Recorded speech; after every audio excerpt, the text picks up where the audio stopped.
Bonjour, prophète Dieudonné Mungou. Bonjour, le révérend Hippo. Aujourd'hui, nous avons encore la grâce de nous retrouver. Merci beaucoup. Voilà, j'ai quelques questions pour l'édification du peuple de Dieu. Merci. Je vous dis, pourquoi la délivrance dans votre ministère?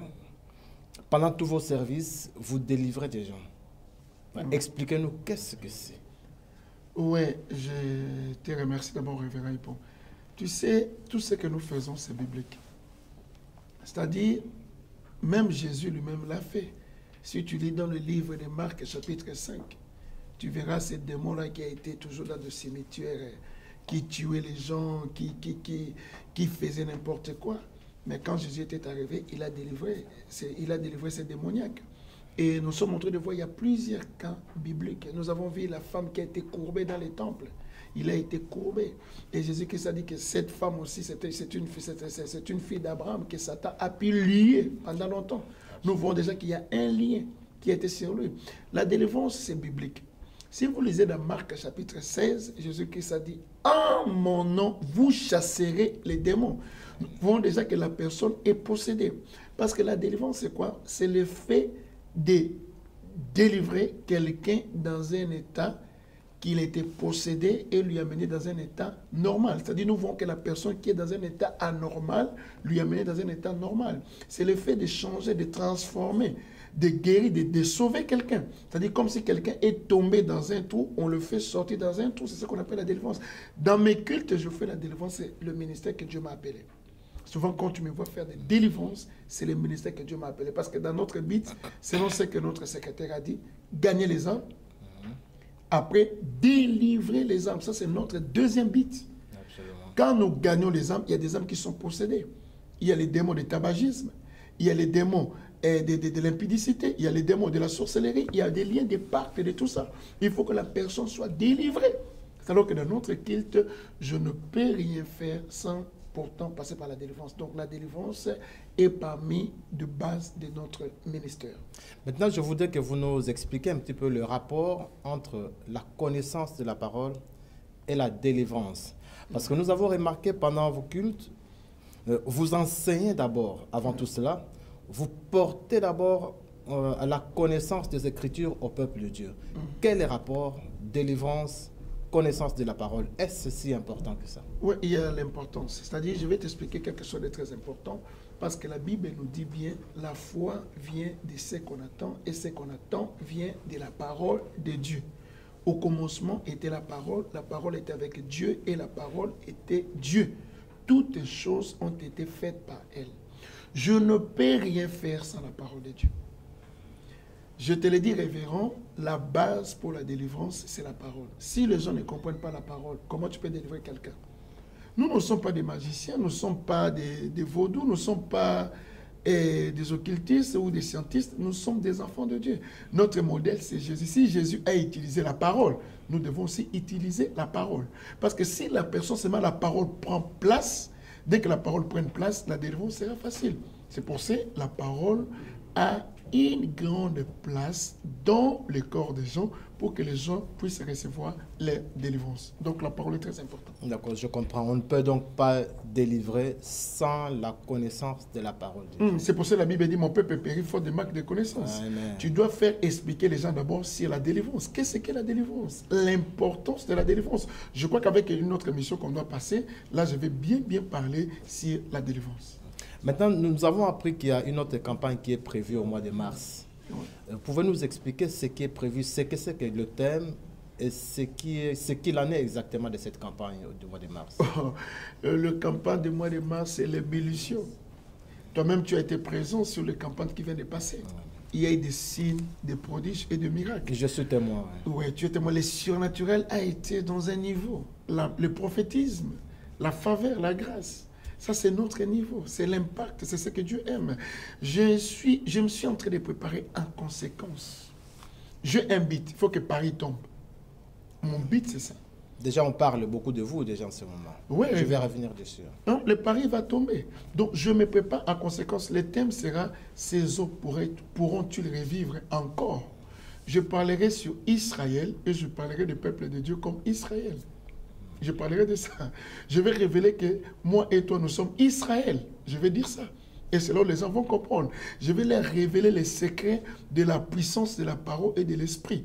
Je suis en train de me préparer en conséquence. Le thème sera sur ces eaux pourront-ils revivre encore, où je parlerai sur les 2 éléments de base pour briser les jougs. Parce que le joug doit être brisé. Il faut la parole et l'esprit pour que la parole s'accorde, pour que Jésus soit Seigneur. Donc ça sera un thème très merveilleux, très puissant. Et toi-même tu verras.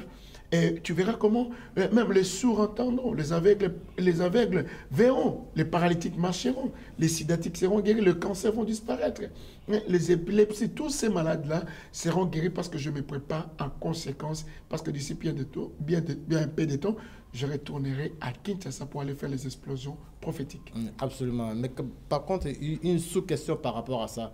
D'où vous vient cette particularité, cette onction qui coule en vous si naturellement, si bien que pendant le culte, maintenant on commence à voir même d'autres hommes de Dieu qui viennent participer à vos enseignements et à vos cultes, peut-être pour regarder votre façon de... D'où vous vient cette onction et cette façon de faire?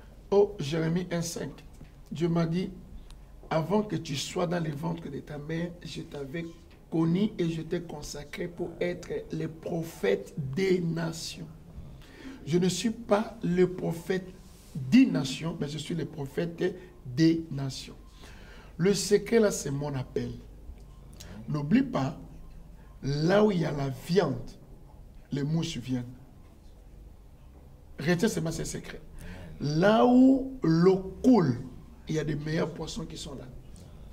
Là où l'eau descend avec puissance, c'est là où on prend les courants, l'électricité. Là où il y a le vent, c'est là où les blancs cherchent à prendre la lumière pour éclairer partout dans le monde. C'est pour te dire, c'est ça le plus grand secret. C'est-à-dire, mon secret, c'est l'onction. Mon onction est là pour appeler les serviteurs. Quand tu vois les serviteurs de Dieu, c'est même dans le temps de Jésus, on a dit que personne n'a parlé comme lui. Les gens trouvent en moi l'humilité, la sagesse, la grâce et la faveur. Ça attire les foules, ça attire des personnes de venir auprès de nous. C'est que tu n'as jamais vu. Je me prépare en conséquence pour faire tomber Paris. Ça, je te le dis. Il faut qu'à l'église, bien qu'il y ait de blancs, des Antillais, des Noirs, des Américains, toutes sortes de personnes viendront. Multiracial. Eh oui, oui, c'est ce que nous sommes. Multiethnique. Ouais, c'est dans ce sens, ça dit quand tu vois des pasteurs, des gens viennent, c'est à cause de l'humilité et de la grâce que Dieu a mis à travers moi. Amen. Et maintenant, nous savons que, comme vous l'avez dit tout à l'heure, bientôt vous allez rentrer à Kinshasa en Afrique. Quel est le programme que vous avez envisagé pour le peuple de Dieu en Afrique, que ce soit à Kinshasa, à Brazzaville ou ailleurs? Bon, je préparais 4 événements. Oui. Campagne d'évangélisation à Brazzaville, Congo-Brazzaville, et deuxième, c'est école du ministère, c'est les garnisons de prophètes. À Kinshasa, il y aura campagne d'évangélisation et après, je parlerai sur la diplomatie. Justement, la question que je voulais, où je voulais en finir, justement, Ouais. la diplomatie dans les affaires de Dieu. Voilà, comment c'est possible, voilà, nous parler de la diplomatie dans les affaires de Dieu. Si vous pouvez nous en dire un petit peu plus. Mais c'est un livre que je fais sur la diplomatie. On ne peut jamais parler d'un diplomate sans pourtant parler d'un ambassadeur, parce qu'un diplomate, c'est un ambassadeur. Qui suis-je? Je suis un ambassadeur pour Christ. Un représentant de Dieu. Et un ambassadeur, c'est celui qui représente sa nation dans le tiers. C'est-à-dire, comme moi je suis un ambassadeur du royaume des cieux. Je représente Jésus sur la terre. Je suis son ambassadeur. C'est moi qui est l'intermédiaire, comme Jésus a été l'intermédiaire entre les hommes et le Père. Et moi, je suis l'intermédiaire du monde avec le Père, avec le Christ. Parce que Christ n'est pas. Pour voir le Christ, Jésus a dit, celui qui m'a vu a vu le Père. C'est-à-dire, moi, je suis le représentant légal de Jésus sur la terre.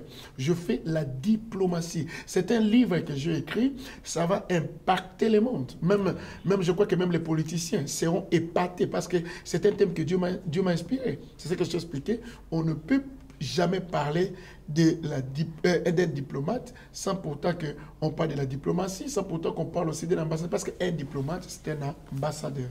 Donc, je vais démontrer au peuple de Dieu, aux serviteurs de Dieu, aux apôtres, aux rois, à tous ces gens-là qu'il y a la diplomatie qui se fait sur la terre à travers le oint de Dieu et Christ. Et nous, nous sommes là comme des diplomates. Nous avons droit à protéger les âmes dans l'ambassade, parce que si une âme court dans l'ambassade, automatiquement, on ne peut pas les tuer, on ne peut pas les toucher.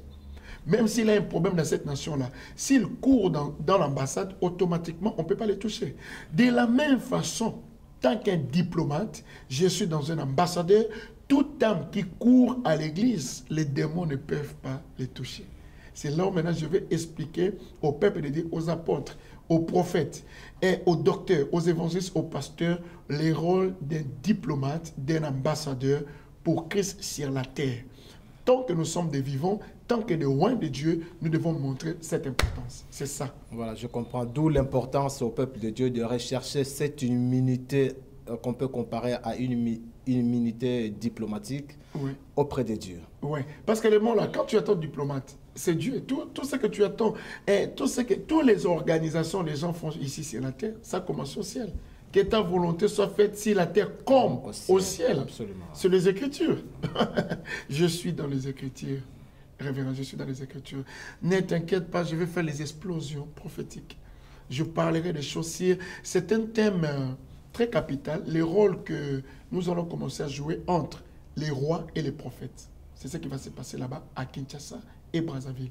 Je vais vraiment révéler un secret que Dieu m'a donné. Les rôles que nous devons jouer auprès de nos politiciens, auprès de nos présidents, auprès des ministres, auprès des rois, auprès des présidents. Le rôle des diplomates pour démontrer les secrets de notre royaume. C'est ça un peu l'idée. Merci beaucoup, prophète. Merci beaucoup de la grâce que vous nous accordez, justement. Je peux témoigner que le prophète, c'est véritablement un imitateur de Jésus. Si à l'impact, c'est parce que justement vous imitez Jésus et que la grâce de Dieu soit toujours avec vous. Merci beaucoup. Merci, Révérend. Que Dieu te bénisse.